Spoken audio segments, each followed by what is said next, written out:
नमस्कार मंडळी, स्वागत आहे तुमचं आमच्या चॅनलमध्ये। आवाज महामुंबईचा, शोध बातमीचा, कौल मनाचा। चला तर मग आमचे चॅनल लाईक करा, शेअर करा आणि सबस्क्राइब करा। धन्यवाद।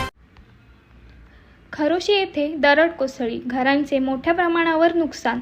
सरपंच रुपाली पाटील यांची तत्परता, भर पावसात स्वतः जागेवर जाऊन केली पाहणी।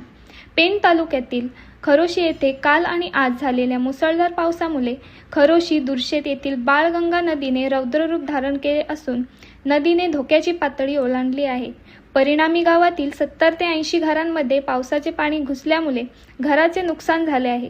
त्याचबरोबर इतर वस्तूंचे नुकसान झाले असून मागील वर्षीप्रमाणेच यावर्षी महापूर झाल्यामुळे अनेक घरात पाणी घुसल्याने गावकऱ्यांचे भीतीचे वातावरण निर्माण झाले आहे। गावातील एका घरावर दरड कोसळून भिंतीला तडा गेली आणि त्यांचेही मोठे नुकसान झाले आहे। त्याचबरोबर एका घरावर मोठा झाड पडल्यामुळे त्यांचेही घराचे नुकसान झाले आहे।